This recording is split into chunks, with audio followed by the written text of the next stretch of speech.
நேசம் நிறைந்த உள்ளத்தால் நீளம் நிறைந்த மணிகண்டத்து இசனடியார் பெருமையினை எல்லா உயிரும் துறை எடுத்து தேசமைய திருத்தொண்ட தொகை முன்பணித்த திருவாலன் வாசமலர்மன் கழல் வணங்க வந்த பிறப்பை வணங்குவாம்.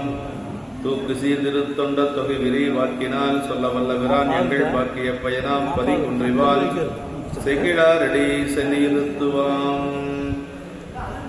எல்லாம் வல்ல பெருமான் அருந்தரும் பன்னார் மொழியமுடன் திரு நாவுடையாருடைய திருவடிகளை வணங்கி அருந்தரும் நீல் நெடுங்கண்ணை தாயாருடவர் அன்னமுழுதுடையாருடைய திருவடி தாமர்களை மனமொழி மைகளாலை வணங்கி எம்பெருமக்கள் நாயன்மாருடைய பொன்னார் திருவடி தாமர்களின் கணங்காலை வணங்கி உரையாசிரி சிவகணையாவுடைய திருவடிகளை நேர நினைந்து அடியனுடைய ஞானஸ்ரீ பெருந்தகையாருடைய திருவடி தாமர்களை மனமொழி மெய்களாலை வணங்கி எழுந்தருளி இருக்கக்கூடிய அடியார் பெருமக்களுடைய திருவடிகளெல்லாம் வணங்கி இன்று காரி நாயனாருடைய குருபூசி திருநாள் நாயனாருடைய திருவடி தாமர்களை மனம் மொழி மெய்களாலை வணங்கி அமைகின்றோம்.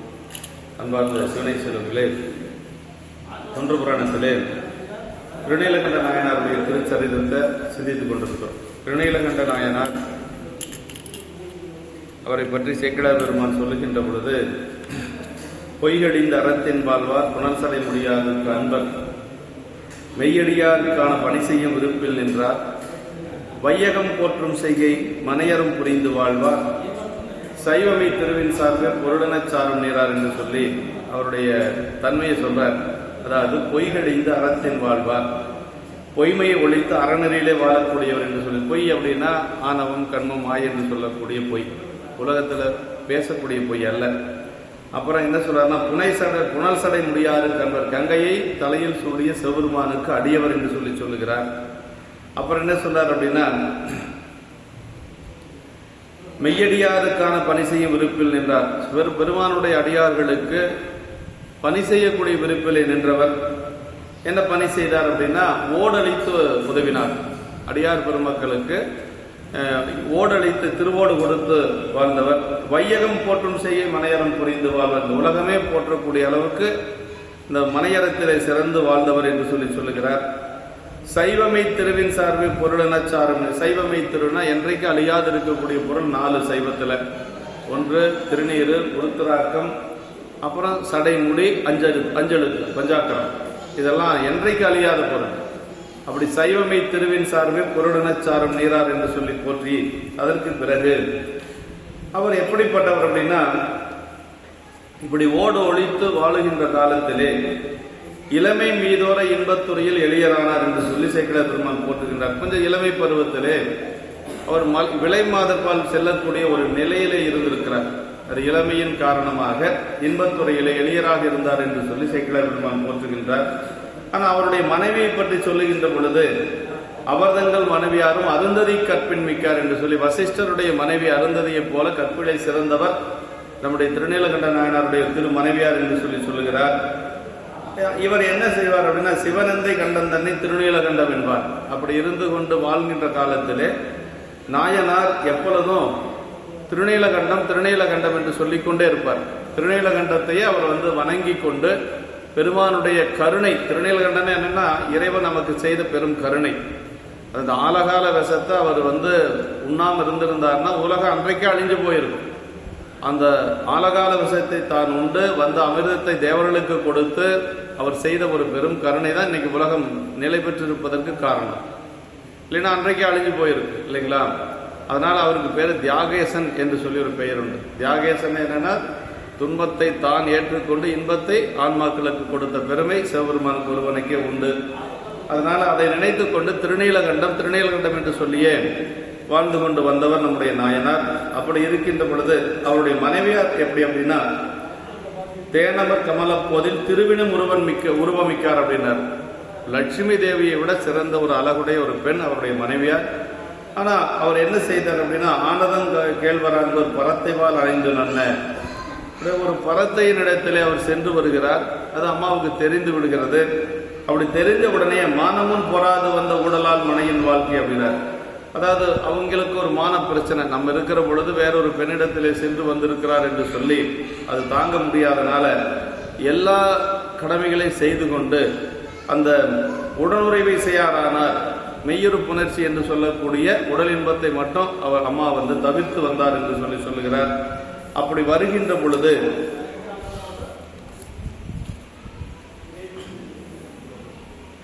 6வது பாட்டு பார்த்துட்டோமா பார்க்கணுங்களா? 6 பார்த்துட்டோம், 7 பார்க்கணும். அப்படி வாழ்ந்து கொண்டு வருகின்ற பொழுது இளமை இருந்ததுனால வேண்டுவ இறந்து கூறி மெய்யூர் அணையும் போதில் மனைவியிடத்திலே அவர் கொஞ்சம் இறந்து கூறின ரொம்ப கீழே இறங்கி அப்படி பேசி பக்கத்தில் செல்லுகின்ற பொழுது அம்மா என்ன சொல்லிட்டாங்கன்னா, தீண்டிவி ராயன் எம்மை திருநீலகண்டம் என்பார் என்று சொல்றாங்க. தீண்டிவி ராயன் எம்மை அப்படின்னா என்னைன்னு சொல்லியிருந்தா அவரை மட்டும் இல்லைங்களா, எம்மை அப்படின்னு சொன்னதுனால பன்மையில சொன்னாலும் என்னை போன்ற வேறொரு பெண்ணையும் நீங்க எந்த ஒரு பெண்ணையும் தீண்டக்கூடாது அப்படி. அது திருநீலகண்டத்தின் மீது ஆணை, அதான் ரொம்ப முக்கியம். சொன்னது மட்டுமல்ல, அவர் எதை பெரிதாக போற்றி வாழ்ந்து வருகிறாரோ அந்த திருநீலகண்டத்தின் மீது ஆணையிட்டு சொல்லுகிறேன், நீங்கள் வேற எந்த ஒரு பெண்ணையும் தொடக்கூடாது, தீண்டக்கூடாது என்று சொல்லி அம்மா அப்படி ஒரு முறைப்பாக சொல்லியதனால அவர் எப்படி வாழ்ந்தார் அப்படிங்கிறது 7வது பாட்டில் சொல்றாருங்க. அருமையான பாட்டு. ஆதியார் நீலகண்டத்து அளவுதாம் கொண்ட ஆர்வம் பேதியா அணை கேட்ட பெரியவர் பெயர்ந்து நீங்கி ஏதிலார் போல நோக்கி எம்மையும் என்றதனால் மற்றை மாதரார் தம்மை எந்தன் மனத்தினும் தீண்டேன் என்றார். அருமையான இந்த பாட்டு. ஆதியார் நீலகண்டத்து அளவுதாம் கொண்ட ஆர்வம் அப்படின்னார். ஆதியார் யார்? முழுமுதற் கடவுளையாக சிவபெருமான். எல்லாத்துக்கும் முழுமுதற் கடவுள் சிவபெருமான் தான். முன்னோர்க்கும் முன்னோய் போற்றி அப்படின்னார் அப்பர் சாமி தேவாரத்தில். எல்லாத்துக்கும் முதன்மை கடவுள் யார் அப்படின்னா சிவபெருமான் ஒருவன் தான். முன்னவனை முன்னின்றால் முடியாத பொருளோடதோ சேக்கிழார் பெருமான் சொல்றார். எல்லாத்துக்கும் முதன்மை கடவுள் சிவபெருமான் ஒருவன் தான். மற்ற கடவுள் எல்லாமே அவரை வணங்கக்கூடியவர்கள் தான் எல்லாருமே. சிவபெருமான் யாரையும் வணங்க மாட்டார். ஆமா, அப்படி பிறவான் இரவான் பின்தாள் சடையான் அப்படின்னு சொல்லி அவருக்கு ஒரு பெயர் உண்டு. பின்தாள் சடையான அவருடைய சடை எப்பொழுதும் முன்னாடி வந்ததே இல்லை. யாராவது வணங்கினா தானே அந்த சடை முன்னாடி வரும். அப்படி யாரையும் வணங்கினதே இல்லை சிவபெருமான். ஏன்னா அவர் தான் முழுமுதற் கடவுள். இந்த உலகத்தினுடைய கர்த்தா யார் அப்படின்னா சிவபெருமான் தான். அதான் பொது நீக்கி தனை நினைய வல்லோர்க்கு என்றும் பெருந்துணையை பெரும்பற்ற புலியூரானை பேசாத நாளெல்லாம் பிறவா நாளேன அப்பர் சாமி தேவாரத்தில். அப்படின்னா எல்லா கடவுளும் கடவுள், இவரும் கடவுள், எல்லாத்தோட ஒன்றுன்னு சொல்லி நம்ம வழிபாடு செய்யக்கூடாது. எல்லாத்துக்கும் பெரிய கடவுள், எல்லாத்துக்கும் கர்த்தா யார்? சிவபெருமான் அப்படின்னு சொல்லி வழிபாடு செய்யணுமா. அதை பொது நீக்கி தனை நினைய வல்லோர்க்கு என்றும் பெருந்துணையை. அப்படி இருந்தால் சாமி நமக்கு பெருந்துணையா இருப்பார் என்று சொல்லி அப்பர் சாமிகள் சொல்றார். அப்படி ஆதியார் நீலகண்டத்து முழுமுதற் கடவுளாகி சிவபெருமானது திருநீலகண்டத்தின் அளவிலே தாம் மேற்கொண்ட ஆசையானது வேறு எதனாலும் அதனை கடக்க செயலாற்றாத திருவானையை கேட்ட பெரியோராகிய நாயனார். அப்படி அந்த திருநீலகண்டத்தை ஆணையிட்டு அவர் அந்த திருநீலகண்டத்து மேல அவ்வளவு ஆசையோடு இருக்கிறார். அப்படின்னா மனைவியின் மீது இருந்த ஆசையை விட பெருமானுடைய திருநீலகண்டத்தின் மீது வைத்திருந்த ஆசை அதிகம். ஏன்னா ஒன்றை விடுறாங்க அப்படின்னா இன்னொன்று மேல அதை விட பற்று அதிகமாக இருந்தால் தான் அதை விட முடியும் இல்லைங்களா. திருநீலகண்டத்தின் மீது வைத்த ஒரு ஆசை, அதான் ஆதியார் நீலகண்டத்து அளவுதான் கொண்ட ஆர்வம். அந்த திருநீலகண்டத்து மேல அவ்வளவு ஆர்வமா இருக்கிறார் நாயனார். அப்படி கொண்ட ஆசையானது வேறு எதனாலும் அதனை கடக்க செயலாற்றாத திரு ஆணையை கேட்ட பெரியோராகிய நாயனார் பெயர்ந்து சொல்றார். பெரியவர் பெயர்ந்து நீங்கி அப்படின்னு சொல்லி சொன்னார். பெயர்ந்து நீங்கி அப்படின்னா ரெண்டு ஒண்ணுதான். பெயர்தல்னால் ஒண்ணுதான், நீங்குதல்னால் ஒண்ணுதான் இல்லைங்களா. ஒரே பொருளை குறிக்கக்கூடிய ரெண்டு சொல் சேக்கிழார் பெருமான் தேவையில்லாத போட மாட்டார். ஆனால் இந்த இடத்துல போட்டதுக்கு என்ன காரணம் அப்படின்னா, உடலாலும் நீங்கினார் உள்ளத்தாலும் நீங்கினார் அப்படின்னார். உடலால் நீங்கிடுவாங்க, ஆனால் உள்ளத்தால் நீங்க முடியுமா அப்படின்னா நாயனார் நீங்கி இருக்கிறார். அதான் பெயர்ந்து நீங்கி என்று சொல்லி சொல்றார். பெயர்தல் நீங்குதல் என்று சொல்லி சொல்றார். அப்படி ஏதிலார் போல அப்படின்னா மனைவி. ஆனால் எப்படி சொன்னாங்க அப்படின்னா, ஒரு அயலாரை பார்த்து சொல்வதை போல, ஏதோ ஒரு அயலாரை பார்த்து சொல்லுவது போல என்னை தீண்டக்கூடாது என்று சொல்லி சொல்றாங்க. எம்மை என்றதனால் என்னைன்னு சொல்லாம அம்மா என்ன சொன்னாங்க அப்படின்னா, அப்படி எம்மை என்றதனால், எம்மை என்று உலப்பாட்டு பன்மையாக கூறியதனால், உம்மையே என்று உம்மினத்தை சார்ந்த ஏனைய மாதரார் எவரையும் எனது மனத்தாலும் என்னை தீண்ட மாட்டேன் என்று சொல்லி, மாதரார் அம்மை எந்தன் மனத்தினும் தீண்டேன் என்றார் என்று சொல்லி, உன்னை மட்டுமல்ல உன்னுடைய இனத்தை சார்ந்த பெண் இனத்தை சார்ந்த வேற யாரையும் என்னுடைய மனத்தாலும் தீண்ட மாட்டேன் என்று சொல்லி நாயனார் அந்த இடத்துல ஒரு சூழ் உரைக்கிறார். நீலகண்டத்து அளவு கொண்ட ஆர்வம், நீலகண்டத்தினிடத்தை மேற்கொண்டு வைத்துள்ள ஆசை என்று சொல்லி சொல்றாரு. பேதிய ஆணைனா அவ்வாறு வைத்த ஆசையினாலே வேறு எவ்வாற்றாலும் கடக்க முடியாது, தாண்டி செல்ல முடியாத ஆணை என்று சொல்லி அதாவது பெரியவர் அப்படின்னு இந்த இடத்துல சொன்னாருங்க. பெரியவர் அப்படின்னா மனைவியாரிடத்து என்று கூட்டி உரைப்பார். பெரியவர் அப்படின்னு சொல்றதுக்கு என்ன காரணம் அப்படின்னா, வள்ளுவ பெருமான் தான் திருக்குறள் தான் போகணும். என்ன சொல்றாரு வள்ளுவ பெருமான் என்ன சொல்றாருங்க, அதாவது செயற்கரிய செய்வர் பெரியர், சிறியர் செயற்கரிய செய்யலாதார் அப்படின்னா. இப்போ நாயனார் என்ன செய்ய போறாரு, இப்போ அவருக்கு வயசு இருந்தால் ஒரு 20 வயசுக்குள்ளதான் இருக்கு, 18 வயசு 20 வயசு அப்படிதான் இருக்கு. இந்த மாதிரி ஒரு எப்படி இருக்கு, இந்த மாதிரி ஒரு சூழல்ல மனைவியை விட்டு நீங்கி விலகி நீங்கிறது இல்லை, அந்த உடல் இன்பம் மட்டும் இல்லாமல் வாழக்கூடிய வாழ்க்கை எத்தனை ஆண்டு காலம் அப்படின்னா 80-85 வயசு வரைக்கும் இருக்க போறாங்க. அதனால யாராலும் செய்ய முடியாத செயல்களை செய்து காட்டியவர்கள் நம்முடைய நாயன்மார். அதான் இந்த இடத்துல பெரியவர் அப்படின்னு சொல்றார். பெரிய புராணம் அப்படிங்கிறதுக்கு காரணமே இந்த புராணத்தினுடைய பெயர் என்ன அப்படின்னா திருத்தொன்ற புராணம் தான். 10வது பாட்டில் பாருங்க, 10வது பாட்டில் சொல்றாரு, இங்கேதான் நாமம் கூறின், பேரே சொல்றாரு சேக்கிழ பெருமான். இங்கேதான் நாமம் கூறின் இவ்வுலகத்து முன்னால் தங்கிருள் இரண்டில் மாக்கள் சிந்தையை சார்ந்து நின்ற பொங்கிய இருளை ஏனை புறையருள் போக்குகின்ற செங்கதிரவன் போல் நீக்கும் திருத்தொன்ற புராணம் என்பார் அப்படின்னாரு. 10வது பாட்டில் சொல்றாருங்க. இந்த நூலுக்கு பேரு திருத்தொன்ற புராணம். அப்புறம் எப்படி பெரிய புராணம் வந்தது அப்படின்னா, செயற்கரிய செயல் செய்ததுனால பெரிய புராணம். இப்போ நம்மளால ஏதாவது செய்ய முடியுமா, நாயனார் மாதிரி நம்மளால வாழ முடியாது. இன்னொன்று, நம்ம இளையான்குடி மாற நாயனார் மாதிரி விதைச்ச நெல்லை எல்லாம் எடுத்து நம்ம அடியார்களுக்கு அன்னம்பாலிப்பு செய்ய முடியாது. நம்முடைய பெற்ற குழந்தை 5 வயது பாலகனை நம்ம கறி சமைத்து வந்த அடியார்களுக்கு போட முடியாது. அதே மாதிரி நம்முடைய மனைவியை அடியார் கேட்டாருங்கிறதுக்காக மனமுவந்து கொடுக்க முடியாதுங்க.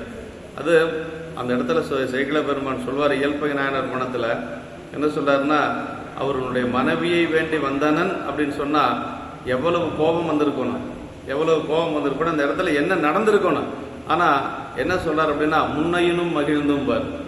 ஆமா, அது ரொம்ப ரொம்ப அதான் அவங்க பெரிய பெரிய பெரிய புராணத்தில் நாயன்மார்களுக்கு நமக்கு வேறுபாடு. முன்னையினும் மகிழ்ந்து அப்படின்னா ஏன் முன்னையினும் மகிழ்ந்தார் அப்படிங்கிறதுக்கு சிவக்கணி உரையில சொல்றாரு, இருக்கிற பொருளை கேட்டதுனால நான் கொடுக்கறதுக்கு ஒரு வாய்ப்பா இருந்தது, இல்லாத பொருளை கேட்டதுனா நான் இல்லைன்னு தானே சொல்லியிருப்பேன், அதனால இருக்கிற பொருளை கேட்டதுனால மகிழ்ச்சி அடைஞ்சாராம். முன்னையினும் மகிழ்ந்துன்னு அந்த இடத்துல வருங்க. அது மாதிரி அவன் நாயன்மார்கள் மாதிரி நம்ம வாழ முடியாது. உலகியலை கடந்தவர்கள் நம்முடைய நாயன்மார்கள். அவங்களுக்கு மனைவி மக்கள் அதே மாதிரி சுற்றம் பிள்ளைகள் இதெல்லாம் எதுவுமே கிடையாது. சிவபெருமான் அவன் அடியார்கள் அப்படிங்கிறது மட்டும்தான் அவங்களுடைய வாழ்க்கையில் இருந்தது. அதான் சொல்றாரு, எம்மை அப்படின்னதுனால எம்மை என்று புலப்பாட்டு பன்மையாக கூறியதனால் உம்மையன்றி இனத்தை சார்ந்த ஏனைய மாதரார் எவரையும் எனது மனத்தாலும் இனி தீண்ட மாட்டேன்னு சொன்னது மட்டுமல்ல வாழ்ந்து காட்டினார். வாரியார் சாமிகள் இந்த இடத்தான் நல்லா சொல்வார், பெயர்ந்து நீங்கி அப்படின்னு சொல்லி 2 சொன்னதுக்கு காரணம் உடலாலும் உள்ளத்தாலும் என்று சொல்லி. அது இன்னும் சொல்லுவார் அவர், ஒரு குயவனார் வீடுனா தனித்தனியா பெட்ரூம் தனியா, கிச்சன் தனியா, டைனிங் தனியா அப்படியெல்லாம் இருக்காது. ஒரே அறை இருக்கும், அந்த அறையில் ஒரு பக்கம் சாப்பாடு செய்வாங்க, ஒரு பக்கம் சட்டி பானையெல்லாம் கமுத்தி வச்சுக்குவாங்க, அதுலேயே ஒரு இடத்துல அவங்க 2 பேரும் படுத்துக்குவாங்க. இப்படிதான் ஒரு குயவனார் வீடு அந்த காலத்தில் இருந்திருக்கும் இல்லைங்களா. அப்படி இருக்கிற பொழுது சண்டை வந்துருச்சுன்னு சொல்லி அம்மா வீட்டை விட்டு வெளியில போகல, அதே வீட்டுக்குள்ளதான் இருக்கிறாங்க. வீட்டை விட்டு வெளியில போறதே இல்லை, யாருக்கும் தெரியாது, அப்பா அம்மாவுக்கு தெரியாது, பக்கத்து வீட்டுக்காரருக்கு தெரியாது, இப்படி வாழ்ந்துட்டு இருக்கிறாங்க. அப்படின்னா அப்படி இருக்கிற ஒரு சூழல்ல இது எத்தனை ஒரு 6 மாசமா 1 வருஷமா அப்படியெல்லாம் இல்லை, ஒரு 60-70 வருஷம் அப்படி இருக்கிறாங்க 2 பேரும். பின்னாடி வருது எத்தனை ஆண்டுகள் அப்படி இருந்திருப்பாங்க அப்படின்னு நம்மளே கணக்கு கொடுக்கல. 85 வயசு 90 வயசு வரைக்கும் அப்படி இருந்திருக்கிறாங்க. அதான் நீலகண்டத்து அளவுதான் கொண்டாரும் நீலகண்டத்தினிடத்தை மேற்கொண்டு வைத்துள்ள ஆசை அப்படின்னாரு. பேதிய ஆணைனா அவ்வாறு வைத்த அந்த ஆசையினாலே வேறு எவ்வாற்றானும் கடக்க முடியாது, தாண்டி செல்ல முடியாத ஆணை. இந்த திருநீலகண்டத்தை சொன்னதுனால அவர் அந்த மனைவியின் மேல இருக்கக்கூடிய ஆசையெல்லாம் அவருக்கு போயிடுச்சு. திருநீலகண்டத்து மேல அவ்வளவு ஆசை இருந்ததுனால அவரால் அதை கடக்க முடிந்தது என்று சொல்றாரு. பேரிய ஆர்வம் ஒரு சிறிதும் வேறுபடாத பெரியவர் என்று கூட்டி உரைப்பர் ஆறுமுகத்தம்பரான் என்று சொல்றார். ஆர்வம் பேரியன மனைவியாரிடத்து தாம் கொண்ட ஆசை பேதிக்கும்படி என்றும் கண்டத்தினிடத்தை தாம் வைத்த ஆர்வம் பேதியாமல் இருக்கும் பொருட்டும் என்று பல்வாறு உரைகள் கூறுவாரும் உண்டு, அவை ஒன்றும் பொருந்தாமல் உணர்ந்து கொள்க என்று சொல்லி. அதெல்லாம் ஒன்றும் கிடையாது. நமக்கு என்ன இதில் எடுத்துக்கணும்னா, அவர் திருநீலகண்டத்தின் மீது வைத்த ஒரு அன்பின் காரணமாக அதை சூளுரைத்து சொன்னதனால அந்த நிலைக்கு வந்தார். பெரியவர் சிவபெருமான் ஒருவரையே என்று பெருந்தேவரும் பிறர் யாவரும் வெல்லுதற்கரிய அந்த காம இச்சையை ஆணையின் வரம்பில் நின்று வென்றமையால் செய்தற்கரிய செயல் செய்தவராயினார் நாயனார் என்று சொல்லி பெரியவர் என்று சொல்லி, பெருமான் ஒருவனை தவிர வேற யாரும் அதை வென்றவர்கள் இல்லை. தேவர்கள் எல்லாருமே அதுக்கு அடிப்பட்டவர்கள் தான். அதனால திருமால் முதலாக, திருமால் பிரம்மன் முதலாக எல்லாருமே அடிப்பட்டவர்கள் தானே. அதனால பெரியவர் என்று சொல்லி சொல்றாரு. அதை விட பிரம்மனை பார்த்தோம் அப்படின்னா, நம்முடைய பெரிய புராணத்தில் ஒரு இடத்துல சொல்றார், எங்கன்னா பூம்பாவை உயிர்ப்பிக்கின்ற பொழுது எண்ணில் ஆண்டு எய்தும் வேதா தாம் படைத்தவள் எழிலின் வண்ணம் நன்னு நான்முகத்தால் கண்டான் புண்ணிய 16 ஆண்டு பேர் வரும் புகழிவேந்தர் கண்ணுதற் கருணை வெள்ளம் 1000 கண்களால் கண்டார் அப்படின்னு. பிரம்மன் என்ன செஞ்சானா, உலகத்தில் இருக்கக்கூடிய எல்லா அழகையும் ஒன்று திரட்டி ஒரு பெண்ணை படைச்சான். அந்த பெண்ணுக்கு பேரு திலோத்தம்மை. திலோத்தம்மை மாதிரி ஒரு அழகான ஒரு பெண் இது வரைக்கும் உலகத்தில் யாரும் படைக்கல, பிரம்மன் படைச்சான். அப்படி படைச்ச உடனே என்ன பண்ணான்னா, அந்த பெண்ணை இவ்வளவு அழகான பெண்ணா என்று சொல்லி அந்த பெண்ணை, தான் படைத்த பெண்ணை தானே அடையிறதுக்கு முற்பட்டான். அந்த பெண் அவங்ககிட்ட சிக்காம அங்கிருந்து தப்பிச்சு ஓடிட்டான். 4 திசைக்கும் 4 முகம் இருக்குது இல்லையா, அவனுக்கு 4 திசைக்கு 4 முகத்தால தேடினானா. அவனுக்கு வயசு என்ன அப்படின்னா எண்ணில் ஆண்டு அப்படின்ட்டார். எண்ணில் ஆண்டுன்னா ஒரு பெரிய யுகமே இல்லையா, பிரம்மனுடைய காலம் வயசு ஒரு யுகம். அவ்வளவு வயசான பிரம்மனே அப்படி தேடினான். ஆனா ஞானசம்பந்த பெருமான் பதிகம்பாடி உயிர்ப்பிக்கப்பட்ட சிவனேசனாருடைய மகள் பூம்பாவையினுடைய அழகுக்கு 2 கண் போதாதுங்க. அப்படி பூம்பாவையினுடைய ஒரு அழகை பார்த்து ஞானசம்பந்த பெருமான்கிட்ட அவர் சிவனேசனார் சொல்றார், உங்களுக்காகவே வளர்க்கப்பட்ட பெண், இந்த பெண்ணை நீங்கள் மனைவியாக ஏற்றுக்கொள்ளணும் அப்படின்னு சொல்லி சொல்ற பொழுது ஞானசம்பந்த பெருமானுக்கு வயசு என்னன்னா 16 வயசு. 16 வயசு ஞானசம்பந்த பெருமான் சொன்னாராம், இது எனக்கு முறை வேறு அப்படின்னாராம். அப்படின்னு என்ன மகளா பார்த்துருக்கிறார். அதான் சொல்றார், எண்ணில் ஆண்டு எய்தும் வேதா, வேதான பிரம்மன், எண்ணில் ஆண்டு எய்தும் வேதா தான் படைத்தவள் எழிலின் வண்ணம் நன்னு நான்முகத்தால் கண்டான் புண்ணிய 16 ஆண்டு பேர் வரும் புகழிவேந்தர் கண்ணுதல் கருணை வெள்ளம் 1000 கண்களால் கண்டார் அப்படின்னு சொல்லி அப்படியே கருணையோடு பார்த்தாராம். 1000 கண்களால் பார்த்தார். எப்படி பார்த்தார்னா மகளாக பார்த்தார் என்று சொல்லி அந்த இடத்துல சொல்வார். அது மாதிரி தேவர்கள் எல்லாமே கடக்க முடியாத அந்த ஒரு காம கடலை கடந்த இல்லாத ஒரே ஒருவர் சிவபெருமான் ஒருவன் தான். அவருக்கு பிறகு அவனுடைய அடியார்கள். ஆமாம், கோட்புலி நாயனாருடைய வீட்டில் 2 பெண் குழந்தைகள் அடிக்கடி அடையன்னு சொல்லியிருக்கிறேன், சிங்கடி வனப்பகை என்று சொல்லி. கோட்புலி நாயனாருடைய வீட்டுக்கு நம்பிகள் போருகின்ற பொழுது நம்பிகளுக்கு 17 வயசு. அவர் 2 குழந்தைகளை வணங்க செய்து அந்த குழந்தைகளை அடிமைகளாக ஏற்றுக்கொள்ளுங்கள் அப்படின்னாரு. ஆனால் சுந்தரர் எப்படி ஏற்றுட்டார் அப்படின்னா, அந்த 2 பெண்களையும் மகளாக ஏற்றுக்கொண்டார். மகளாக ஏற்றுக்கொண்டு உச்சி முகந்தார் என்று சொல்லி நமக்கு பெரிய புராணம் சொல்லுது. அப்படின்னா பறவை நாச்சியார், சங்கிலி நாச்சியாரை தவிர ஏனைய பெண்களை எல்லாம் அவர் எப்படி பார்த்துருக்காரு, மகளாக, தாயாக, இப்படி தான் பார்த்துருக்காரு. இப்போ அதே மாதிரி தான் நாவுக்கரசு பெருமானும் கடைசியாக திருப்புகலூரில் திருவடி அடைகின்ற பொழுது தேவலோகத்திலிருந்து பெண்கள் எல்லாம் வர்றாங்க, அறம்பயர்கள் ஆடுறாங்க. அப்படி ஆடுகின்ற பொழுது அவர் என்ன சொன்னார் அப்படின்னா, நான் திருவாரூர் பெருமானுக்கு அடிப்பட்டவன் அப்படின்னா, திருவாரூர் பெருமானுக்கு நான் ஆளாக இருக்கிறேன். சரி, இருக்கிறது புகழூர்ல தானே, புகழூர் பெருமானுக்கு நான் அடிமைதான் சொல்லியிருக்கலாம் இல்ல, ஏன் திருவாரூர் பெருமானுக்கு அடிமைன்னு சொன்னார் அப்படின்னா, திருவாரூர் பெருமானுக்கு அடிமைன்னு சொன்னதுக்கு என்ன காரணம்னா, இந்த பெண்களுக்கெல்லாம் தலைவன் யாரு, இந்திரன் இல்லையா. இந்திரனே எங்க காத்துட்டு இருக்கிறான், தேவாசிரி மண்டபத்தில் அடியார்களை வணங்குறதுக்கு காத்துட்டு இருக்கிறான்.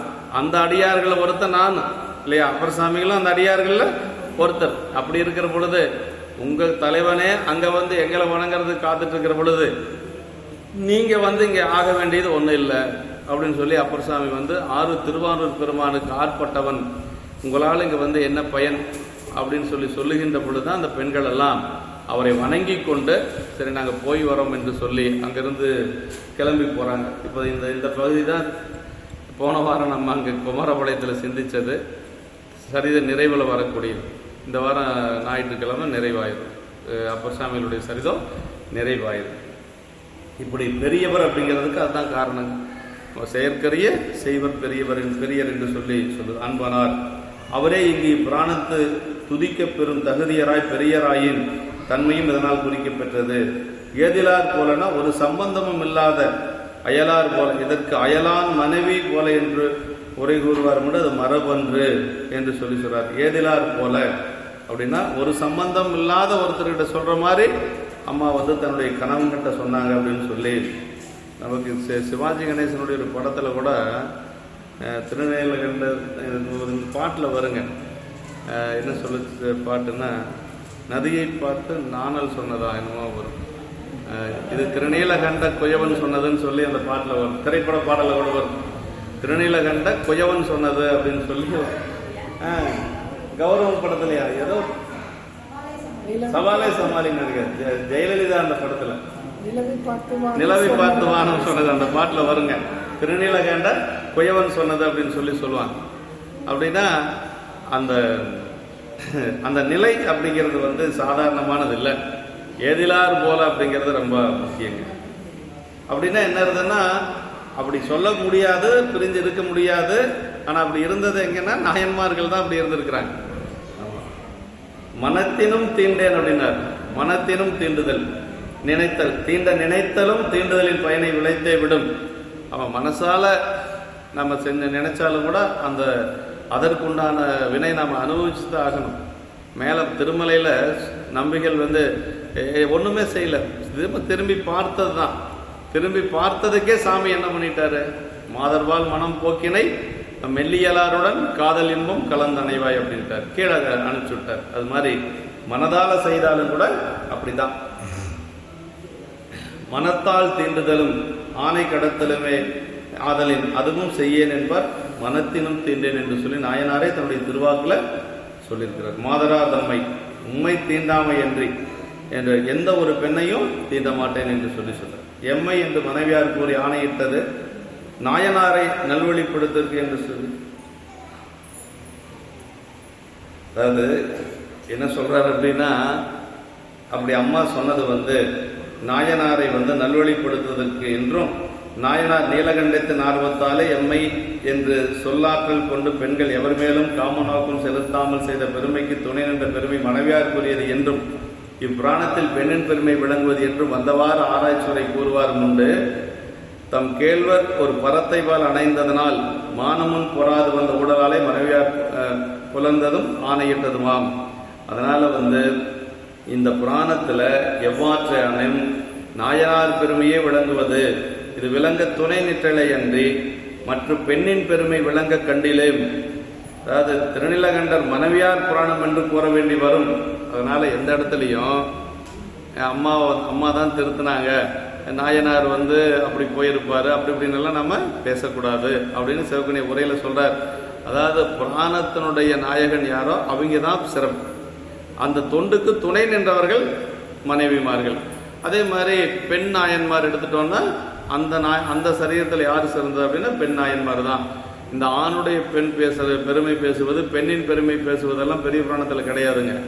அதெல்லாம் அந்தந்த நாயன்மார் பெருமை தான் இங்க பேசப்படும். அதனால அப்படியெல்லாம் சொல்லக்கூடாது என்று சொல்லி சிவகுணியை நம்ம எச்சரிக்கிறார். அப்படின்னா திருநீலகண்ட நாயனார் மனைவியார் புராணமாகி போயிடும் அப்படின்னு சொல்லி சொல்றார். அதனாலதான் நிறைய பேர்த்தினுடைய பேரை சொல்றதில்லை. திருநீலகண்ட நாயனார் மனைவி பேர் சொல்றதில்லை, இயல்பகை நாயனார் மனைவி பேர் சொல்றதில்லை, இளையான்குடி மாற நாயனார் மனைவி பேர் சொல்றதில்லை. ஆமா, நிறைய மானக்கஞ்சர நாயனாருடைய மகள் பேர் சொல்றதில்லை. ஏன்னா ஏர்வன் கலிக்காம நாயனாருடைய மனைவியா வர்றாங்க அவங்க, அது சொல்றதில்லை. சொல்லப்பட்டது எங்க அப்படின்னா சிறு தொண்ட நாயனாருடைய மனைவி திருவெண்காட்டு நங்கையை தான் சொல்றாரு. பலவினாச்சார் சங்கிலினாச்சாருடைய பேர் சொல்றாரு, அவ்வளவுதானே ஒழிய அதிகமான பேர் சொல்லப்படாது, எங்கேயுமே சொல்லலை. மங்கையர்கரசியாருடைய பேர் வருது, மற்றபடி அதிகமாக பெண்கள் பேர் பேர் சொல்ல மாட்டார். நம்மால் அதுக்கு ஒரு சிலை வச்சு கொண்டாடிட்டு இருப்பாங்க. அதனால இப்பவே பாருங்க, திருநீலகண்ட நாயனார், அதாவது தவறா சொல்ல, குயவனார் இருக்கிற பக்கம் திருநீலகண்ட நாயனார் வச்சிருப்பாங்க எல்லா சிவாலயத்திலையுமே. எங்காச்சும் குயவனார் இருக்கிற பக்கம் சிவன் கோயில் இருந்துன்னு வச்சுக்கங்களேன், அவங்க திருநீலகண்ட நாயனார் வச்சிருப்பாங்க, பக்கத்துல மனைவியை வச்சிருப்பாங்க. அந்த மனைவிக்கு பேரே பெரிய புராணத்தில் இல்லை, அவங்க ஒரு பேர் கொடுத்துருக்குறாங்க, என்னமோ ஒரு பேர் வச்சிருக்கிறாங்க. சித்தோட்டில் இருக்குது, ஆமாம் சித்தோட்டில் இருக்கு. அது மாதிரி நிறைய பக்கம் நான் பார்த்துருக்குறேன். இல்லாத ஒன்றை நம்ம செஞ்சிருவோம் அப்படிங்கிறதுக்காக பேரே நம்ம குறிப்பிடறதில்லை. பெரிய புராணத்தில் நிறைய இடங்கள்ல பேரே குறிப்பிடறதில்லை. சுந்தரமூர்த்தி சுவாமிகளுடைய தடுத்தாட்கொண்ட புராணத்தில் வரக்கூடிய சடங்க விசுவாச்சரியருடைய மகளோட பேரை குறிப்பிடறதில்லை. அது சொன்னால் அதுக்கு ஒரு கூட்டம் அதுக்கு செலவழிச்சிருவாங்க. அதே மாதிரி ஞானசம்பந்த பெருமான் திருமணமான அந்த பெண்ணுடைய பெயரை குறிப்பிடுறதில்லை. தோத்திர பூர்ணாம்பிகைன்னு சொல்கிறாங்களே வழிய அது தலபுராணம் தான், பெரிய புராணத்தில் குறிப்பிடுறதில்லை. இப்படி பல இடங்கள் இருக்கு. இந்த பாட்டு பாருங்க, ரொம்ப அருமையான பாட்டு.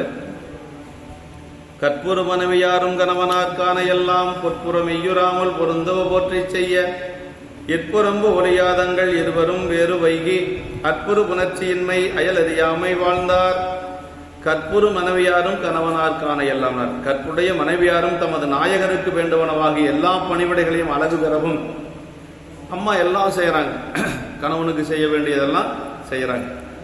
ஆனால் தமது மேனி அவரது மேனியில் தீண்டாமலும் இல்வாழ்க்கையில் பொருந்தும் செய்கைகளை சோறுபடாது காத்து செய்து வந்தாராக.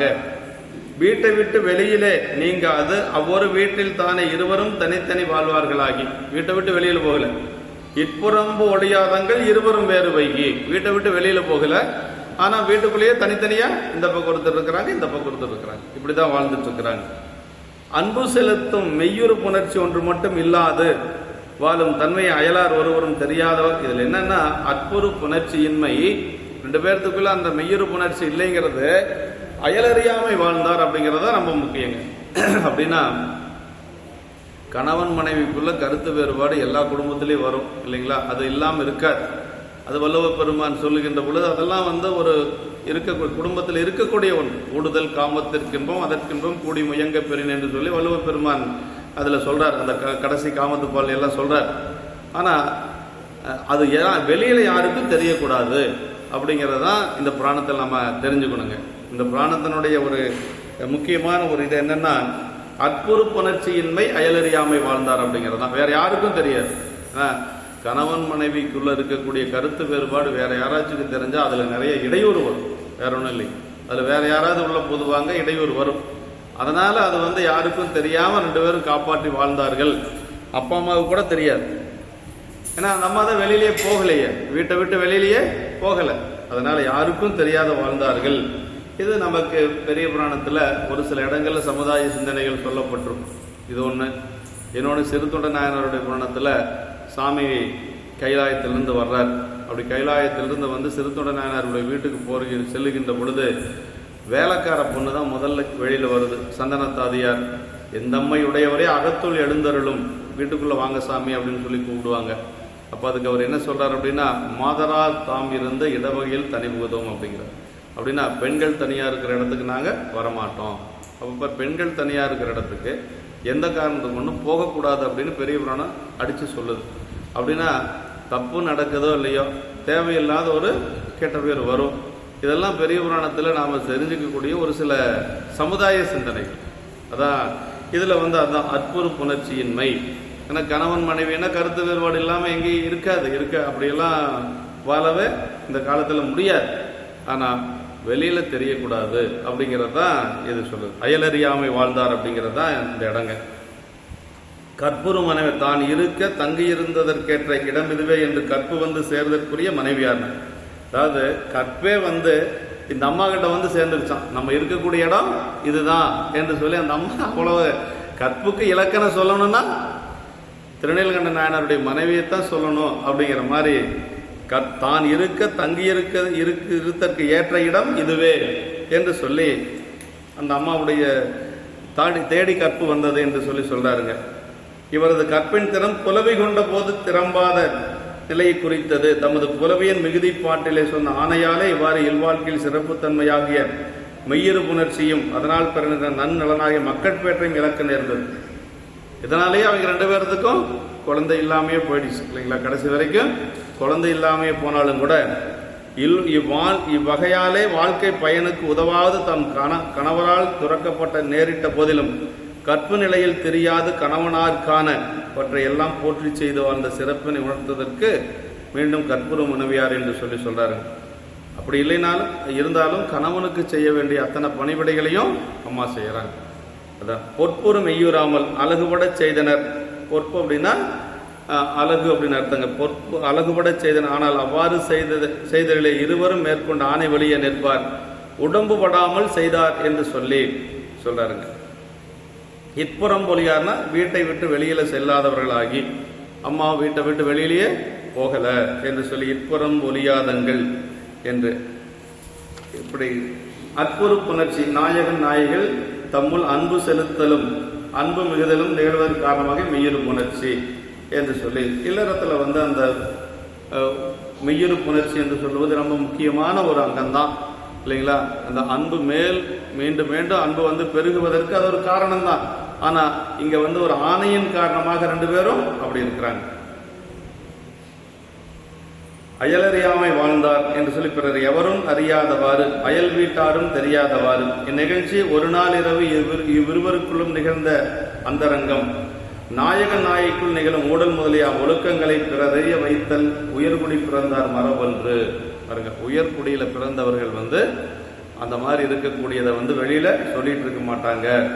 நல்லொழுக்கமும் அன்றியும் திருநீலகண்டத்தில் வைத்த ஆர்வம் நாயனாரும் அவரை அந்த ஆர்வமுற ஆண்ட இறைவனும் அறியன் என்ற அந்தரங்கம் அதன் வலிமையாலே வலிய காமத்தை கடக்க செய்ததும் அவ்விறைவன் போல் நிகழ்ந்த ஆணை இவற்றையும் பிறர் அறிய வைத்தல் மரபன்று. அருளுடையார் அளித்தருளும் செவ்விய பேரருள் விளம்பும் திறம் அன்று என்று உரை செய்யார் என்று சொல்லி இது காரணம் பற்றிய பின்னர் தில்லைவாழ் அந்தனர் தீர்ப்பின் பின்னரும் தீண்டாமை செப்ப மாட்டார் என்று சொல்லி, தில்லைவாழ் அந்தனர் எல்லாம் சபை கூடி கேட்கின்ற பொழுதும் கூட தீண்டாமை செப்ப மாட்டார் அப்படின்னு சொல்லி அவரை சொல்றதில்லை. கடைசி வரைக்குமே அவங்ககிட்டையும் அது சொல்றதில்லை. கடைசியா தான் அவர் நடந்ததை சொல்ல போறார். அப்ப அயலறியாது வாழ்ந்து ஆணை போற்றி இந்த உண்மை வாழ்வினை உலகமறிந்து உய்யும்படி இறைவனே அறிவிக்க நின்றது என்பது சரித நிகழ்ச்சியால் அயலறியாது வாழ்ந்ததே சரித நிகழ்ச்சி உள்ளுரையாவன என்று சொல்லி சொல்றாருங்க. சரி, அடுத்து சொல்றாரு பாருங்க. இளமையின் மிக்குளார்கள்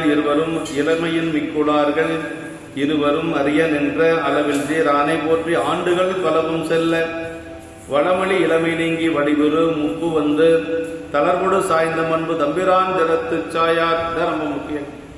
அதாவது இத்தனை வருஷம் பாருங்க, இளமையின் மிக்குளார்கள் இருவரும் ரொம்ப இளமை பருவத்தில் ரெண்டு பேரும் இப்படி இருக்கிறாங்க. எத்தனை ஆண்டுகள் இருக்கிறாங்க அப்படின்னா சொல்றார், வளமளி இளமை நீங்கி வடிவுறு முப்பு அப்படின்னா தளர்வோடு சாய்ந்தோம்னார். அப்படின்னா கையில கோல் இல்லாம அவங்களால நிக்க முடியாது. அப்படின்னா என்ன வயசு இருக்கு? ஒரு 80-85 வயசுக்கு மேல இருக்கு இல்லைங்களா. அத்தனை காலத்து வரைக்கும் ரெண்டு பேர் இருக்கிறாங்க. தளர்வோடு சாய்ந்தோம்னார், ரொம்ப தளர்ச்சியாகி போய் சாயக்கூடிய நிலைமையில் இருக்கிறாங்க. ஆனா பெருமானிடத்தில் வைத்திருக்கக்கூடிய அன்பு கொஞ்சம் கூட சாயலையா. இதுதான் ரொம்ப முக்கியங்க. அவங்க ரெண்டு பேரும் நிக்க முடியாது, கணவன் மனைவி ரெண்டு பேரும் நிக்க முடியாத அளவுக்கு சாய்ந்து கையில கோல் இல்லைன்னா சாய்ந்துருவாங்க. ஆனா பெருமான் மீது வைத்த அன்பு இருக்குது பாருங்க, அது கொஞ்சம் கூட சாயல் அப்படிங்கிறது.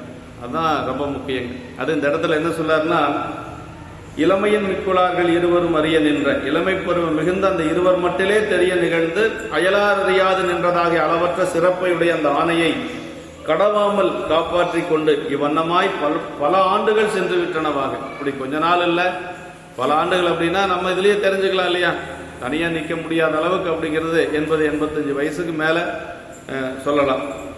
உடல் வளம் முதலிய வளங்களால் மலைந்த இளமை பருவம் நீங்கி வளமளி இளமை நீங்கி அப்புறம் வடிவுறு மூப்பு அப்படின்னாரு. அது ரொம்ப முக்கியங்க. வடிவுறு மூப்புனா அழகிய மூப்பு அப்படின்னு சொல்றாரு. அது எப்படி வயசானா எப்படி அழகு வரும் அப்படின்னா, அது வாரியார் சாமி ஒரு உதாரணம் சொல்லிட்டே வருவாருங்க. என்ன சொல்வார் அப்படின்னா, வாழைக்காய் மூத்ததா வாழைப்பழம் மூத்ததான்னா வாழைக்காயோட பழம் தான் மூத்தது. எது அழகு? பழம் தான் அழகு அப்படின்னு சொல்லுவாரு. அதே மாதிரி மாங்காய், மாம்பழம் அப்படி ஒன்னொன்னா சொல்லிட்டே வருவாரு. அப்புறம் அவரே சொல்லுவாரு, நம்ம வீட்டில் இருக்கிறதெல்லாம் அப்படின்னு சொல்லிட்டு என்ன சொல்லுவாருன்னா, அதெல்லாம் மூப்படைந்தது, இது வெம்பி போனது அப்படின்னு சொல்லுவார். அதனால இப்படிதான் இருக்கும் அப்படின்னு சொல்லி. அப்படின்னா அந்த வயதான ஒரு அழகு வருமா. அதுதான் மகாத்மா காந்தியினுடைய படத்தை பார்த்தீங்கன்னா சின்ன வயசுல இருந்ததை விட வயதான படம் தான் அழகா இருக்கு. அதுதான் அந்த வயதான அழகு அப்படிங்கிறது. அது வடிவுறு மூப்பு அப்படின்னாரு. மூப்பு அப்படிங்கிறத கூட வடிவுறு வடிவுன்னா அழகு. வடிவுடை நாயகின்னு பேரு, கொடுமுடியில் இருக்கக்கூடிய அம்மா பேரு இல்லைங்களா. என்ன அழகிய நாயகின்னு அர்த்தம், அழகு. திருவொற்றியூர் அம்மா பேரு வடிவுடை நாயகி. திருவொற்றியூர் அம்மா பேரு வடிவுடை நாயகி. வடிவுன்னா அழகு. அப்படி வளமளி இளமை நீங்கி வடிவுறு மூப்பு அப்படின்னா அழகிய மூப்பு அப்படின்னு சொல்றாரு. தளர்வோடு சாய்ந்தும் அன்பு தம்பிரான் திறத்து சாயார். நம்ம அடியார்களுக்கு என்ன இருக்கணும்னா, பெருமான் மீது திறத்திலே தான் வைத்த அன்பு சாய்ந்து கெடாத தன்மையில் விளங்கினார்கள். அதான் ரொம்ப முக்கியம். இதில் நம்ம இந்த பாட்டில் என்ன எடுக்கணும்னா, நமக்கு என்ன துன்பம் வேணாலும் வரலாங்க, ஆனால் இறைவன் மீது வைத்திருக்கக்கூடிய அன்பு கொஞ்சம் கூட குறையக்கூடாது. அதுதான் ரொம்ப முக்கியம். அவங்கள விடவா நமக்கு துன்பம் வந்துருச்சு.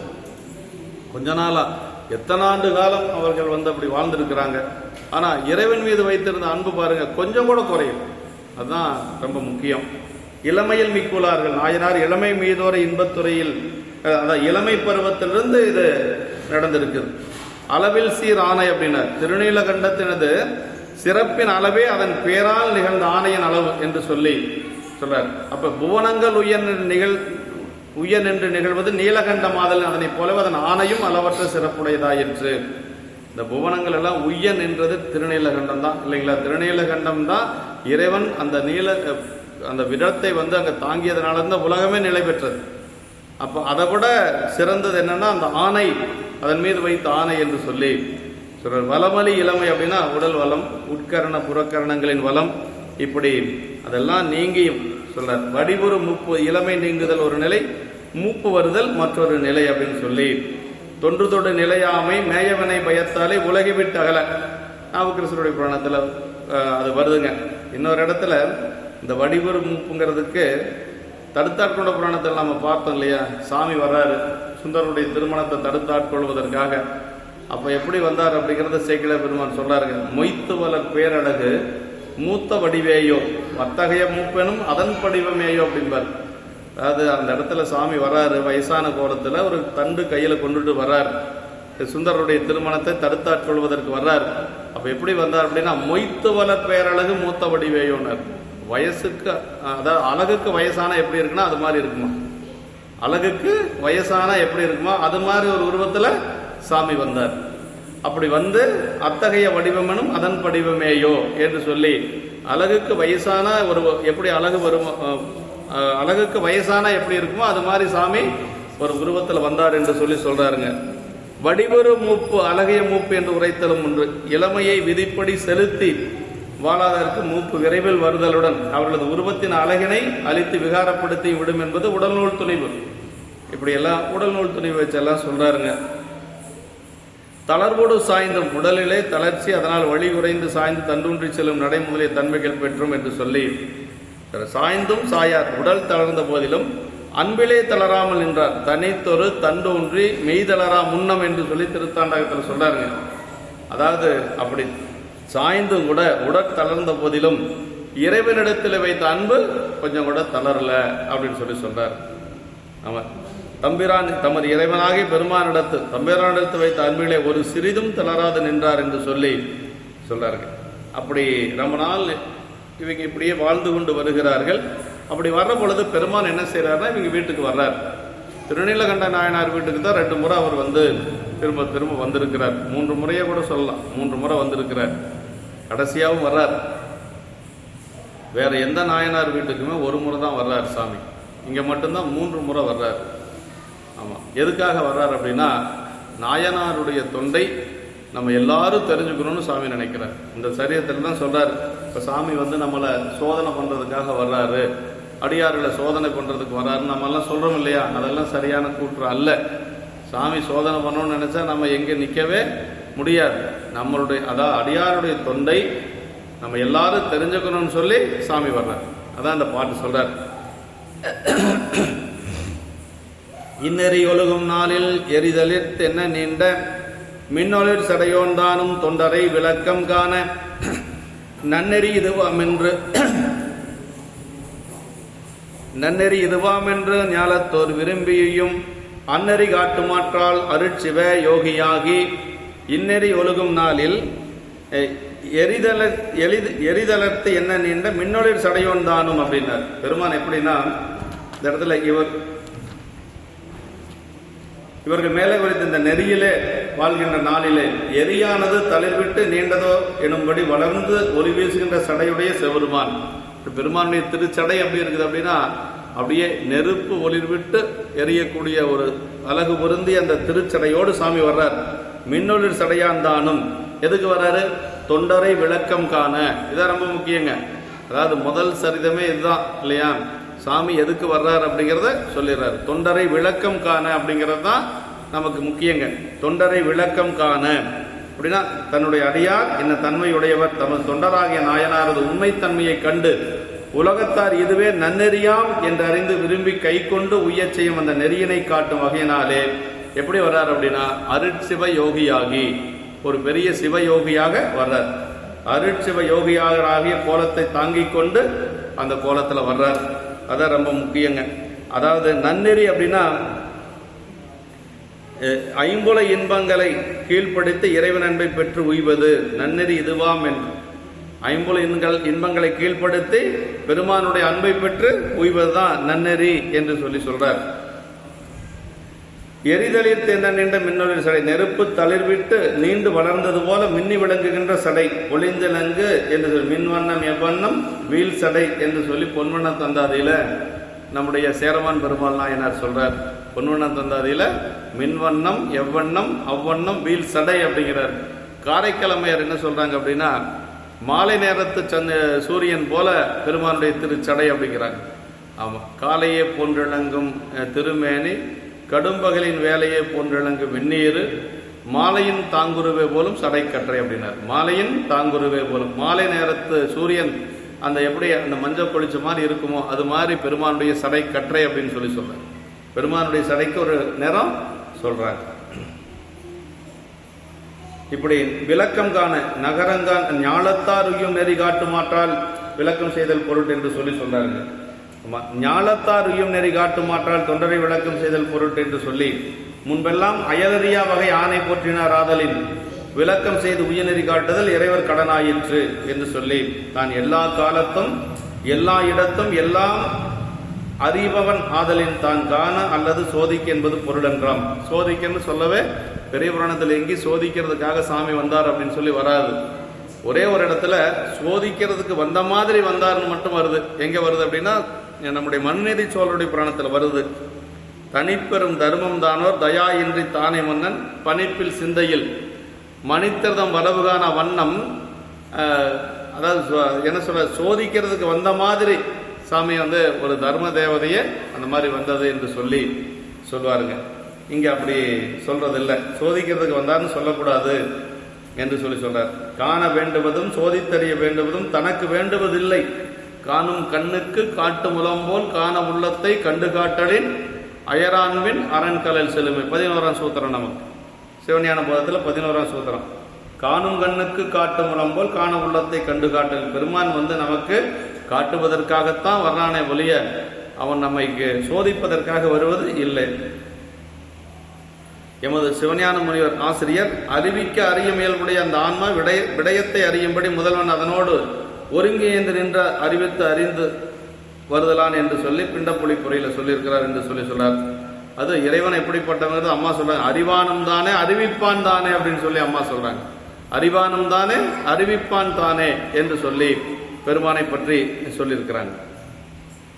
அறிவாய் அறிகின்றான் தானே என்று சொல்லி சொல்றார். உயிர்களுக்கு நெறிகாட்டி தான் தொண்டரை விளக்கம் கண்டான் என்பதும் கருத்து என்று சொல்லி சொல்றார். நன்னெறி காட்டும் மாற்றால் அப்படிங்கிறது அந்த உலகியல் இன்பங்களை எல்லாம் அடிப்படைத்து பெருமானுடைய திருவருள் இன்பம் தான் உயர்ந்தது என்று சொல்லி காட்டுவதுதான் நன்னெறி என்று சொல்வது. அதுதானுங்க காட்டுகின்ற வகையினாலே என்று சொல்லி சொல்றார். தொண்டரை விளக்கம் செய்தல் ஞானத்தாருக்கு நெறிகாட்டுதல் பொருட்டு என்று சொல்லி சொல்றார். உலகப்பற்றுக்கள் எவையாயினும் இறைவன் அன்பினை நோக்க அவை யாவும் கீழ்ப்படுத்தத்தக்கன என்பது அதான் பக்தி வைராக்கியம் அப்படிங்கிறது. அதானுங்க நாயனாருக்கு இறைவனுடைய திருவடி பற்று மேலோங்கி இருந்ததுனாலதான் அந்த உலகியல் இன்பங்கள் எல்லாம் அடிப்படைத்து இருந்தது என்று சொல்லி சொல்றார். இறைவன் அன்புக்கு முன் மனைவி இன்பமோ மக்கள் இன்பமோ அன்று தந்தையோ கண்ணோ தலையோ எவையும் மேலாக கொள்ள மாட்டார் என்பதை திருத்தொண்டர்களின் வாழ்க்கை தத்துவம். உலகம் ஒருபுறம் கீழ் இழுக்க நிற்கவும் இறைவன் மற்றொரு புறம் மேல் உயர்த்த நிற்கவும் உயிர்கள் உலகத்தை தாழ்த்தி இறைவனை பிடித்து நின்று உயர்ந்த சரிதங்களை புராணத்தில் காணப்பெறுவன. உலகியல் இன்பங்களை நம்ம கீழே பிடிச்சி இழுத்துட்டே தான் இருக்கோம். அதே மாதிரி மேல சாமி பிடிச்சி இழுத்துட்டு இருப்பாரு. இதையெல்லாம் புதறி எறிஞ்சிட்டு மேல போகணும். இது மணிவாசக பெருமான் திருவாசகத்தில் சொல்வார். ஒரு பெரிய கடல்ல போய் மாட்டிட்டாராம். கடல்ல போய் மாட்டிட்டு சுறா மீன் கீழே இழுக்குதான். ஒரு சுறா மீன் அவர் பிடிச்சிருச்சு. அப்படி சுறா மீன் சொல்றது என்னன்னா உலகில் இன்பங்கள். சுறா மீன் கீழே பிடிச்சு அவர் இழுக்குது. அவருக்கு அந்த நேரத்தில் என்ன கிடைச்சது அப்படின்னா, மேலே வர்றதுக்கு 5 எழுத்துங்கிற தெப்பம் கிடைச்சுதான். 5 எழுத்தின் புனை பிடித்து கிடைக்கின்றேனே அப்படின்னு சொல்லுவார். 5 எழுத்துங்கிற ஒரு தெப்பம் கிடைச்சுதான். 5 எழுத்தை சொன்னாராம், அதுலேருந்து மேலே வந்துட்டாராம். இப்போ பாருங்க, உலகியல் இன்பங்கள் அப்படிங்கிறது பெரிய ஒரு சுறா மீன் மாதிரி. கொஞ்சம் ஏமாந்தோம்னா நம்மளை விழுங்கிடும். அதிலிருந்து மேலே வரணும்னு என்ன செய்யணும்? பெருமான் திருவடியை பற்றணும். பெருமான் திருவடியை பற்றுகின்ற பொழுது நமக்கு ஆயுதம் என்ன? எதுக்கு ஒரு ஆயுதம் வேணும் இல்லையா? ஒரு இடத்துல இருந்து நம்ம அதிலிருந்து தப்பிச்சு வரதுன்னா ஒரு ஆயுதம் வேணும். அந்த ஆயுதம் தான் 5 எழுத்து, நமச்சிவாய் என்று சொல்லக்கூடியது. அப்பர் சாமிகளை கல்லுல கட்டி கடல்ல போட்டாங்க. எப்படி மேல வந்தார்? சொற்றுணை வேதியன் சோதிவானவன் பொற்றுணை திருந்தடி பொருந்த கைதோல கற்றுணை பூட்டியோர் கடலில் பாய்ச்சினும் நற்றுணையாவது நமச்சிவாயவே அப்படின்னார். அதான் சேக்கிழார் பெருமான் சொல்றார், இருவினை பாசமும் மலக்கள் ஆர்த்தலின் வருபவக்கடல் வீழ் மாக்கள் ஏறிட அருளுமை 5 எழுத்து அரசினை ஒருகள் மேல் ஏற்றிடல் உரைத்தல் வேண்டுமோ அப்படின்னார். சாதாரண உலகத்தில் இருக்கக்கூடிய மக்கள் 5 எழுத்து சொன்னாவே அவங்க பிறப்பிலிருந்து சாமி நீக்கிடுவாராம். பிறப்பிலிருந்து மேல எடுத்துருவாராம், பிறவி குழியிலிருந்து. நாவுக்கரசு பெருமான இந்த கடல்ல மிதந்தது ஒன்றும் பெருசா இல்லை. அவருடைய தகுதிக்கு அதெல்லாம் சாதாரண வேலை அப்படின்னு சொல்றாரு. உரைத்தல் வேண்டுமோ அப்படின்னு சொல்லி கேட்கிறார். அப்படின்னா 5 எழுத்துக்கு அவ்வளவு ஆற்றல். அதான் அந்த திருவாசகத்திலே அதான் சொல்றாருங்க. அருமையான இடம். இப்படி இதுல இருந்து வெளியில வரணும் அப்படின்னா என்ன செய்யணும்? நம்ம பெருமான் திருவடியை பற்றணும். அதான் ரொம்ப முக்கியம்.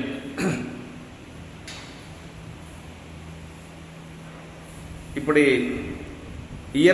இறைவனது பெயர் எழுந்ததோர் ஆணை சொல்லி ஆயுள் முழுவதும் இளமை செயல்களையும் காமத்தையும் முழுதும் அறுத்து நீத்து உறைவதை செய்வித்தது.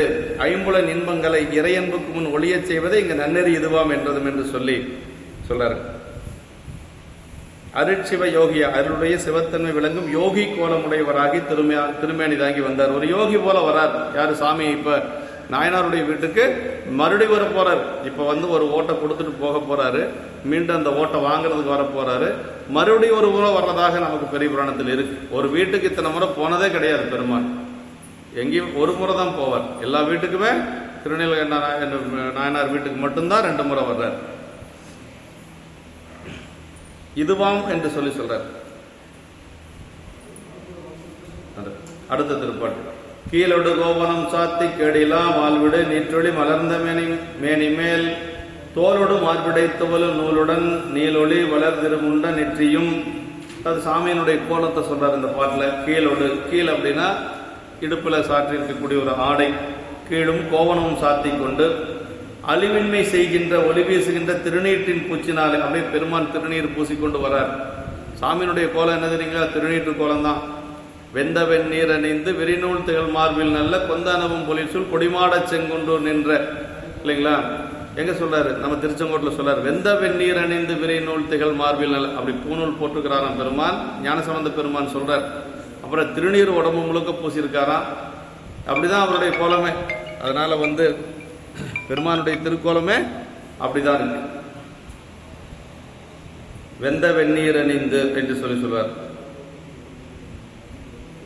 அப்படி திருமேனையில் தோளிலும் மார்பிலும் விழுந்து துவல்கின்ற பூநூல் அணிந்து கொண்டதுடன் விரிகின்ற அந்த நீற்றொழியே வளரும் திருமுண்டமாகிய நெற்றியும் என்று சொல்லி அப்படியே திருநீர் பூசிய திருநெற்றியோட சாமி அங்க வர்றார். கீழோடு கோவனும் சாத்தி அப்படின்னார். பெருமானுடைய உடை அதெல்லாம் சடை, பிறை, சாம்பல் பூச்சும் உடையும் கொண்டு உருவம் என்று சொல்லி ஞானசம்பந்த பெருமானுடைய தேவாரத்திலையும் வருது.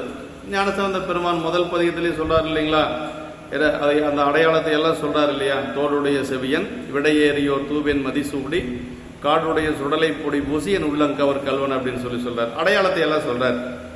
கேடிலா வாழ்விடு நீர் சொல்லி அப்படின்னு கேடிலா ஒலி, கேடிலா நீர் என்று சொல்லி, அதாவது மற்ற ஒலிகள் யாவும் கேடுருவன கேட்டினை செய்வன.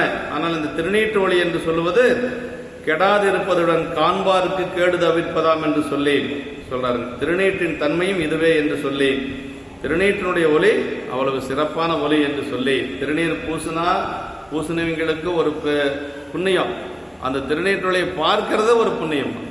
ஞானசம்பந்த பெருமானுக்கு முத்து சிவிகை கொடுக்கின்ற பொழுது ஞானசம்பந்த பெருமான் அதை எப்படி பார்த்தார் அப்படின்னா, திருநீற்று ஒளி போல பார்த்தாராம். அந்த முத்து சிவிகை வெள்ளை வெள்ளையர்னு இருக்கு. அதான் சொல்றார், சோதி முத்தின் சிவிகை சூழ்ந்து வந்து பார் மீது தாழ்ந்து வெந்நீற்றொளி போற்றி நின்று ஆதியார் அருள் ஆதலின் அஞ்செழுத்து ஓதி ஏறினார் உலகெல்லாம் உய்ய என்று சொல்லி சேக்கிழார் பெருமான் அந்த இடத்த சொல்றாருங்க. அப்ப திருநீற்று ஒளி அவ்வளவு சிறப்புடைய, அதை கேடிலா வாழ்வுடை நீற்றொளி என்று சொல்லி நம்முடைய தீமைகளை நீக்கக்கூடியது என்று சொல்லி சொல்றாருங்க. நீலொளி வளர் திருமுண்ட நெற்றி, திருமுண்ட நீலொளி வளர் நெற்றி என்று சொல்லி, திருமுண்டம்னா 3 கோடுகளாக பூசுவது திரிபுண்டம் அப்படின்னு சொல்லி சொல்லுவாங்க. சும்மா எடுத்து பூசுறது இருக்கு, 3 கோடுகளாக பூசுறதும் திருநீற்றில் இருக்கு. இப்படி அடுத்த திருப்பாட்டில் அதே இறைவனுடைய கோலம்தான்.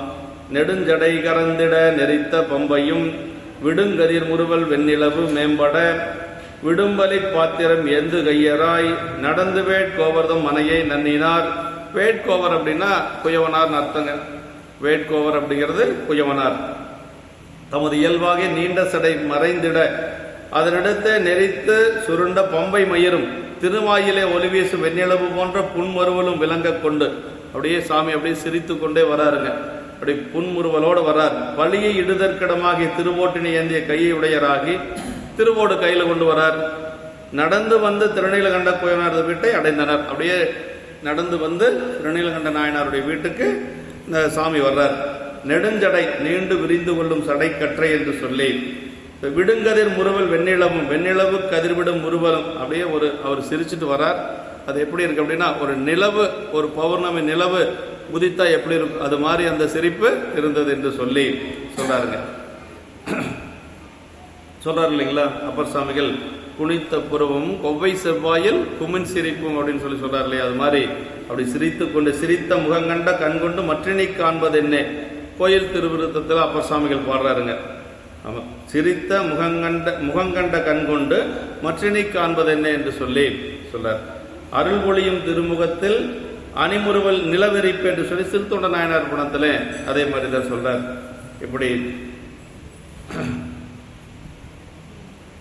சடையும் கீழும் கோவனமும் திருநீரும் திருமுண்டமும் நூலும் அப்புறம் பிச்சை பாத்திரமும் சிவயோகிகளது அடையாளங்கள். இப்ப யோகியாக அவர் நாயனாருடைய வீட்டுக்கு வந்து சேர்றார். வீட்டுக்கு வரார். வீட்டுக்கு வருகின்றவரை நன்னிய தவச்சிவ யோகநாதரை கண்ணுற நோக்கிய காதல் என்பர்தாம் புண்ணிய தொண்டராம் என்று போற்றி செய்து எண்ணிய வகையினால் எதிர்கொண்டு ஏத்தினார். இப்ப வந்தவர் சாமின்னு தெரியாது அவருக்கு. திருநீலகண்ட நாயனருக்கு வந்தவர் சாமின்னு தெரியும். எப்படி வர்றாரு? அடியார் கோலத்துல வர்றாரு. அதனால ஒரு அடியாரை வரவேற்பது போலத்தான் இப்ப வரவேற்கிறார். வந்தது சாமின்னு தெரியாது இல்லைங்களா. அதான் நன்னிய தவச்சிவ யோகநாதரைனர் கூறியவர். நன்னிய தவக்கோலம் கொண்ட சிவயோகநாதரை கண்ணார கண்ட ஆசை மிகுந்த அன்பனார். அப்படியே பார்த்த உடனேயே அப்படி அவருக்கு அப்படி இருக்குது, அவர் ஈர்க்குது. அதான் நம்முடைய அப்பர் சாமிகள் சிதம்பரத்திலிருந்து போறார். எங்க போறாருன்னா சீர்காழி போறார். சீர்காழி ஞானசம்பந்த பெருமானை பார்ப்பதற்காக போறார். அப்படி போற பொழுது அந்த கோலம் எப்படி இருந்தது அப்படின்னா, கண்டவர்கள் மனம் கசிந்து கரைந்து புறம் பொலிந்தொலி அப்படின்னார் சேக்கிழ பெருமான். அந்த அப்பர் சாமியுடைய கோலத்தை பார்த்தா அப்படியே மனசு கரையுமா. அந்த மாதிரி ஒரு திருநீற்று கோலம். அப்படியே கண்ணீர் வந்து கொண்டே இருக்கிறது. பெருமானை நினைந்து நினைந்து கண்ணில் தண்ணீர் வந்து கொண்டு இருக்கிறது. அப்படியே வாயில தேவாரம் பாடிக்கொண்டே போறாராம். அந்த காட்சி எப்படி இருந்தது அப்படிங்கிறத சொல்றார் சேக்கிழ பெருமான். தொண்டர் குலாம் உடைசூல தொழுதுகரத்தோடு நீரு துதைந்த கோலம். அப்படியே அடியார் பெருமக்கள் எல்லாம் கூட போறாங்களாம். அப்படி அடியார் பெருமக்கள் கூட போறாங்க. அப்புறம் தொழுதுகரத்தோடு நீரு துதைந்த கோலம்னாரு. கையை மேல கூப்பினவர் கூப்பிக்கொண்டே போறார். எங்க இருந்து தெரியுங்களா? அதாவது ஞானசம்பந்த பெருமானுடைய திருப்படியை வணங்கணுங்கிறதுக்காக இங்க கையை கூப்பினவர் சிதம்பரத்துல சீர்காழி போற வரைக்கும் கூப்பிக்கொண்டே போறார். கீழே போடுறதே இல்லை. எவ்வளவு நேரம் ஆயிருக்கு? 20 கிலோமீட்டர் தொலைவு போறதுக்கு வயசான ஒருத்தர் போறதுக்கு எவ்வளவு நேரம்? ஒரு 5 மணி நேரமாவது ஆயிருக்கு இல்லைங்களா? 5 மணி நேரம் 6 மணி நேரம் ஆயிருக்கு. 6 மணி நேரம் கையை தூக்குனவர் தூக்கி கொண்டே போறார். எப்படி சொல்றீங்க அப்படின்னா, இங்க எப்படி ஆரம்பிச்சாரோ அதே மாதிரி அங்க முடிக்கிறார். தொழுது கரத்தோடு நீரு துதைந்த கோலம் அப்படின்னு சொல்லி இங்க சொல்றார். அதே மாதிரி தொழுது அணைவுற்ற ஆண்டரசுன்னு அந்த கடைசியில் அந்த பாட்டில் முடிப்பார். இப்ப எப்படி போறார் பாருங்க.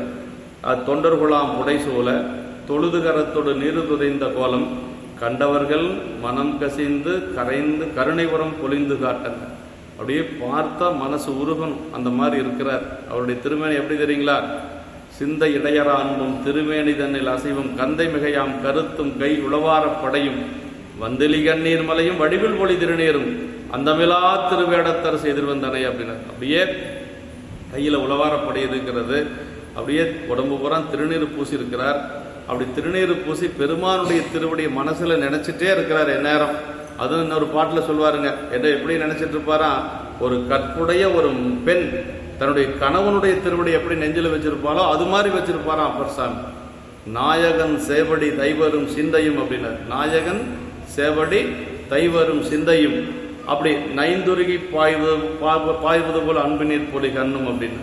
அப்படி ஒரு கணவனுடைய ஒரு திருவடியை நெஞ்சில் வச்சிருக்கக்கூடிய ஒரு கற்புடைய மனைவியை போல அப்பர் சாமிகள் யாரு திருவடியை வச்சிருந்தாரு? சாமியனுடைய திருவடியை வச்சிருந்தார். அப்படி வச்சிருந்ததுனால கண்ணில் அப்படியே மாலை மாலையா கண்ணீர் வந்தது. அந்த கோலத்தோட தான் போயிட்டு இருக்கிறார். அப்படி பார்க்குறவங்களுக்கு அப்புறம் மனம் உருகாமல் இருக்குமா? இப்போ சாமி அந்த கோலத்தில் வந்திருக்கிறாருங்க. எதுக்காக சொல்கிறோம்னா, சாமி அதே மாதிரி திருநீர் அணிந்த கோலத்தில் உருத்தராக்கமெல்லாம் அணிந்து கொண்டு அதே மாதிரி பூணூல் அணிந்து கொண்டு நாயனாருடைய வீட்டுக்கு வர்றார். அப்பர் சாமியினுடைய கோலம் தான் நமக்கு முக்கியம். அவன் திருவேடம் அப்படின்னு சொன்னால், திருவேடத்து அரசு அப்படின்னா அப்பர் சாமிகள் தான். ஞானசம்பந்த பெருமான் மனசுக்குள்ள ஒரு கற்பனை பண்ணி வச்சிருக்கிறார். ஒரு திருவேடத்தோட ஒரு அடியார்னா எப்படி இருப்பாங்க அப்படின்னு சொல்லி மனசுக்குள்ள ஒரு கற்பனை, ஒரு ஓவியம் வரைஞ்சி வச்சிருக்கிறார் மனசுக்குள்ள. ரொம்ப நாளாக அவருக்கு அந்த மாதிரி ஒரு உருவத்தை பார்க்கவே முடியலை. அவரும் எப்படா இந்த உருவம் நமக்கு நேரில் கிடைக்கும் அப்படின்னு சொல்லி பார்த்துட்டு இருக்கிறார். அப்படி நினைச்சிட்டு இருக்கிற பொழுது அப்பர் சாமி போறார். அப்பர் சாமியினுடைய அந்த வேடத்தை பார்க்கிறாரு. அந்த வேடத்தை பார்த்து இதுவரைக்கும் மனசுக்குள்ள வச்சிருந்த அந்த வேடப்ப நேரில் தோன்றியது அப்பர் சாமி மூலமா பார்க்கிறார் அவர். அதான் அந்த பாட்டு தான் அது. சிந்தை இடையற அன்பும் திருமேனி தன்னில் அசைவும் கந்தை மிகையாம் கருத்தும் கை உளவார படையும் வந்தெளி கண்ணீர் மலையும் வடிவில் பொலி திருநீரும் அந்தமிலா திருவேடத்தரசு எதிர்வந்தனையா அப்படின்னார். இதான் முதல் சந்திப்பு. அப்படியே ஞானசம்பந்த பெருமான் அதை பார்த்து அப்படியே உருகிறார். அவரும் விழுந்து வணங்கணும்னு நினைக்கிறார். அவர் விழுகிறதுக்கு முன்னாடி நாவுக்கரசு பெருமான் விழுந்து வணங்கிடுறாருங்க. ஆமா, எப்பொழுதும் நாவுக்கரசு பெருமானுடைய கொள்கை என்னன்னா, மற்றவர்கள் வணங்காமுன் அடிவணங்கும் நாவுக்கரசர் அப்படின்றார். மற்றவங்க வணங்குறதுக்கு முன்னாடி அவர் குழந்தையா இருந்தாலும் சரி. இப்போ ஞானசம்பந்த பெருமானுக்கு என்ன வயசு? 10 வயசுக்குள்ளதான் இருக்கும், அவ்வளோ கூட இருக்காது. ஒரு 7 வயசு 8 வயசு தான் இருக்கும். ஆனால் அப்பர் சாமிகளுக்கு 75 வயசுக்கு மேலே இருக்கு. சொல்றது 75 வயசுக்கும் மேலே இருக்கும். ஆனால் ஞானசம்பந்த பெருமானை பார்க்கிறேன்னு சொல்லி அவர் போகலை.